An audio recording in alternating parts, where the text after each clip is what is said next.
Divoxradio.com. Conversaciones sobre innovación, ciencia y tecnología. Bien, ya estamos de regreso para conversar, como les decía, con Rodrigo Jordán. Bienvenido, Rodrigo.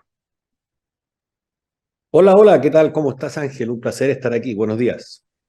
Rodrigo, bueno, siempre partimos este programa comentando un poquito, un breve resumen de la historia del personaje invitado. En este caso, eh, tú ya tienes varias cicatrices de guerra, así que podría ser muy larga la intro, pero tal vez poder contarnos para quien aún no te conocen, ¿quién es Rodrigo Jordán? Puta, pero es que ya son 64 años ya, pues, entonces es harto. A mí lo que más me gusta hacer es clases. Me gusta ser profesor. Eso es lo que he descubierto finalmente, digamos. Pero me gusta hacer clases y profesor y seminarios y charlas, etcétera. De alguna forma un poquito menos tradicional que las clases clásicas, ¿no? Y para eso, a partir de mi interés por el montañismo, que es un deporte que me ha atraído toda mi vida, hemos desarrollado talleres y actividades que son al aire libre fundamentalmente. Se hacen, por supuesto, igual en parte en clases, pero fundamentalmente hacemos programas de educación para todas las edades, todos los programas, ¿no? Para niños de colegio, para ejecutivos de empresa, para alumnos universitarios, programas que son al aire libre. Acabamos de hacer uno que se llama Desafío de Ciudad con alumnos de Guatemala en el MBA de la Católica que tuvieron que recorrer todo Santiago haciendo una especie de gincana, buscando, de hecho, emprendedores, innovadores, etcétera.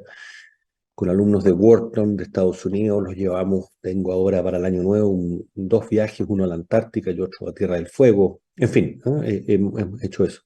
Ahora, como tú dices, es breve, pero eso es lo que, el núcleo de lo que hago. Eh, pero por realidades de todo tipo, hago muchas otras cosas. Trabajo, soy presidente de la Comunidad de Ocasiones Solidarias, que es una organización de segundo piso, hay más de 250 fundaciones, que mira cómo estamos ahora en el tema de las fundaciones, trabajando mucho en pobreza. Tengo una empresa que hace todo esto, pero además hago clase, como digo, en el MBA de la Católica. En fin, hago hartas cosas. Y por supuesto el montañismo, porque es parte importante de mi vida. Acabo de estar en un viaje increíble en el Mont Blanc, en Francia. Mont Blanc es un macizo completo, ¿no? Entonces, en vez de subir y bajarlo, dimos toda la vuelta a la circunnavegación, que son 10 días, 170 kilómetros, 10.000 metros de desnivel, realmente espectacular, espectacular. De eso también vamos a estar conversando, pero para iniciar, Rodrigo hablaba en el editorial de cómo conectar este tema liderazgo montaña con también la vía interna de ejecutivos, empresarios, emprendedores que también se acercan a personas como tú para buscar también una perspectiva distinta. Y te ha tocado subir a algunos ejecutivos a algunas montañas, altas montañas, en esa búsqueda personal. Entonces, primero te quería preguntar, teniendo esa experiencia, trabajando con ese tipo de ejecutivos, ¿cómo ves que hoy están administrando ejecutivos, empresarios con los que te toca lidiar con este concepto que la sociedad te pone sobre la mesa, el tener un alto desempeño y no quemarte en el proceso? ¿Cómo ves que hoy el ejecutivo promedio con el que te toca vincularte está administrando de mejor forma esa relación estrés-presión con el autocuidado, el saber cómo administrarse desde adentro, desde su mente también? ¿Cómo lo ves esa relación? Yo diría, esta es mi experiencia, no estoy diciendo que sea ni para nada ni lejano a la verdad, pero es mi experiencia. Primero que hay que distinguir dos personas. Una son los ejecutivos altos de las grandes compañías y los otros son los dueños de esas mismas grandes compañías. Son distintos, ¿ya? Y tienen, miran la vida de forma distinta. De hecho, perdón que haga paréntesis, pero por ejemplo, en el mundo de las fundaciones, cuando buscamos donaciones en el mundo de los privados, es más fácil conseguir donaciones con los dueños que con los ejecutivos, en general, ¿sí? Y yo creo que y dentro de los dueños de esa compañía, a su vez hay dos. unos que están totalmente, voy a decir una palabra dura, cegados por el éxito de sus empresas y por tanto tienen muy poco cuidado de lo que llamo yo más bien un equilibrio, ¿no? No solo con un equilibrio personal, de su propio cuidado, como dices tú, sino que con su familia y con sus otras cosas de vida, ¿sí? Hay dueños que son bastante cegados. Y hay otros que, muy por el contrario, tienen bastante equilibrio sobre eso. Y son muy equilibrados, volviendo a decir lo mismo. Y se preocupan, ¿eh? Que es un elemento común a todos. De esto hay que preocuparse, no ocurre solo, ¿no? Hay que realmente organizarse. Y después los ejecutivos, sobre todo los altos ejecutivos, están sometidos a una presión que los dueños no tienen. Los dueños tienen una autopresión puesta por ellos mismos. En cambio, los ejecutivos no. Los ejecutivos tienen un programa, tienen un presupuesto, tienen metas, tienen resultados que lograr. Y hoy día el mercado exige, sobre todo en Chile, que es un mercado altísimamente competitivo, tener una alta nivel de compromiso con esos resultados. Y eso, por tanto, lleva muchas veces a los ejecutivos a no poder equilibrarlo, ¿no? Porque van a tener que responder a esas expectativas que tiene la compañía, el mercado, sus trabajadores, etcétera, de ellos mismos. Yo tengo mucha relación con bastantes ejecutivos y un poco en un café te cuentan, ¿no? Yo digo muchas veces lo del el jamón del sándwich, porque está por un lado el directorio, los dueños de la compañía exigiéndole al gerente general y por otro lado la compañía también exigiéndole al gerente general. Y ese gerente general está bastante solitario, ella o él, ¿eh? Están bastante solitarios. Entonces, para ellos es mucho más difícil ese equilibrio. Y lo que hacen entonces, hacen como tú dices, un montón de actividades que tratan de meter en un horario, de ir al gimnasio con 15 minutos, no sé qué. Nosotros no, nosotros somos de bastante más largo aliento. Entonces los ejecutivos con nosotros tienen que comprometerse por lo menos a un día completo, por lo menos, digamos. O sea, para subir un cerro tenéis que estar por lo menos 6 o 7 horas. Entonces, hacemos muchos programas de eso y son muy efectivos, realmente son muy efectivos porque te aíslan completamente del mundo, pero no son muchos los que tienen la capacidad de hacerlo.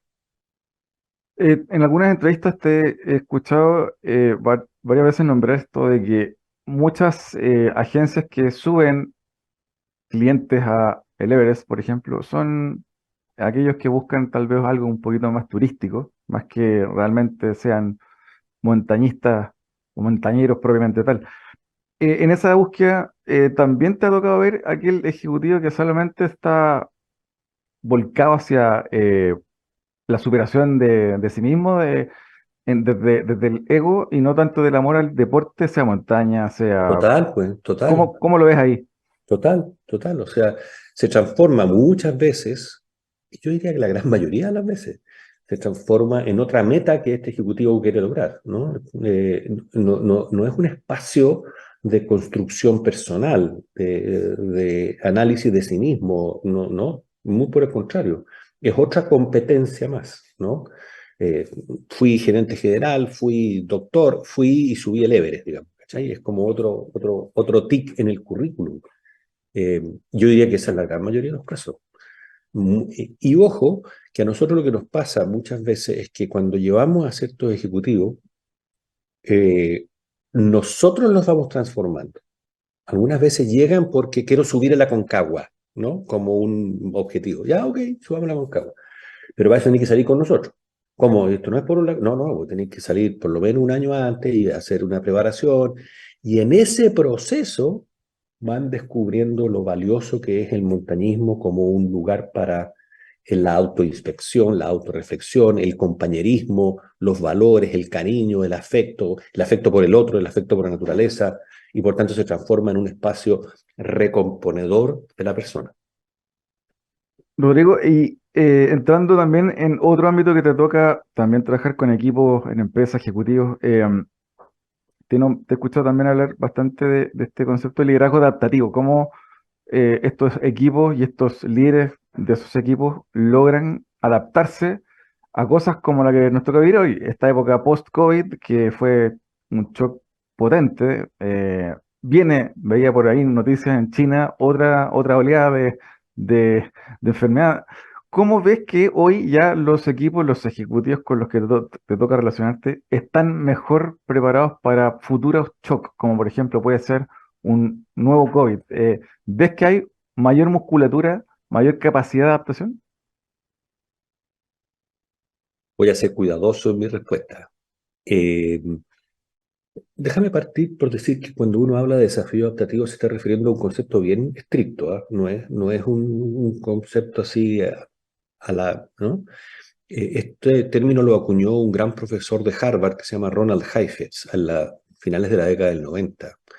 Y los desafíos adaptativos tienen como característica principal que nadie sabe la respuesta. Lo que tú estás planteando, pues Ángel, o sea, cuando vino el COVID, Angela Merkel en Alemania, digo porque es su rol de líder, ¿no? Eh, no sabía qué hacer, po. Y todo el mundo la miraba, todo el mundo, toda la ciudadanía alemana le decía, usted es la jefa, usted tiene que saber a qué. Yo no sé, no sé, nadie sabe. ¿Ah? A eso me refiero con un desafío adaptativo. Y lo que tú planteas, ¿no? No solo la próxima pandemia, que todos los expertos te dicen que va a venir igual, nadie sabe cuándo exactamente, pero que va a venir otra pandemia, va a venir de todas maneras. ¿Para qué decir lo de las guerras? ¿Para qué decir lo del medio ambiente? O sea, son todos, la superación de la pobreza, son todos desafíos que caben muy bien dentro de esta definición de Ronald Heifetz de desafío adaptativo. Y para enfrentar el desafío adaptativo, el acto de liderazgo cambia. Y eso es lo que creo que es más difícil todavía en los líderes actuales. Ya no se trata de yo como líder dar la respuesta, encontrar la solución, decir lo que hay que hacer. Y eso tiene probablemente a muchos líderes muy agotados psicológicamente porque no saben dónde encontrarla. Y muy por el contrario, tu acto de liderazgo es devolverle el problema a los equipos de trabajo. Si le mire, señores, señoras, estamos aquí, nadie sabe cómo resolver, tenemos que resolverlo entre nosotros. Y por tanto, el rol del equipo es también el que cambia. Antes el equipo era el que ejecutaba de forma excelente, ojalá un equipo excepcional, las instrucciones que le daban. No, aquí hoy día el equipo también decide qué vamos a hacer.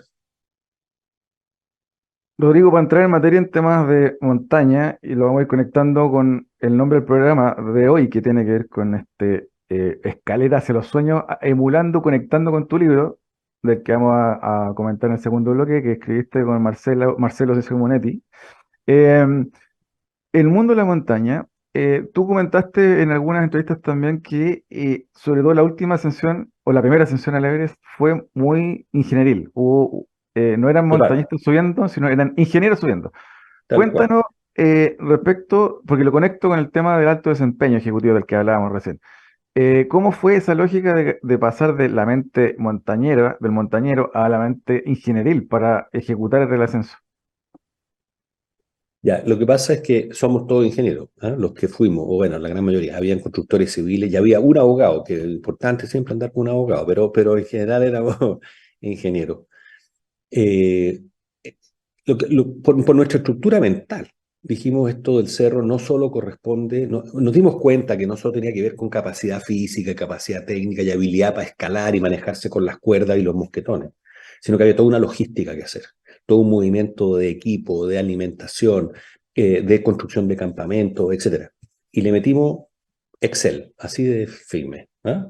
Y eso un gran ingeniero en Chile que se llama Bruno Filippi se dio cuenta de eso. De hecho, nosotros lo hicimos naturalmente, no lo hicimos pensándolo así, ¿no? Pero al final, una vez hecho el resultado y hecho el logro, Bruno Filippi dijo, ¿saben? Lo que pasa es que ustedes esto le metieron ingeniería, diseño, construcción, resolución de problemas, planificación, etcétera. No es que fueran un lote de escaladores, etcétera. Y eso fue súper importante, fue súper importante.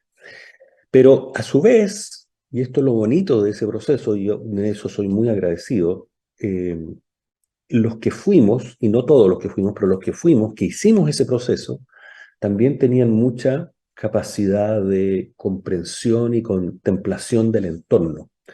Y uno de los grandes resultados de esa expedición es que, por un lado, el equipo funcionó de excelencia, con gente muy comprometida, muy capaz, muy habilosa, pero por otro lado tuvimos la capacidad de darnos cuenta que esto había sido un recorrido espectacular.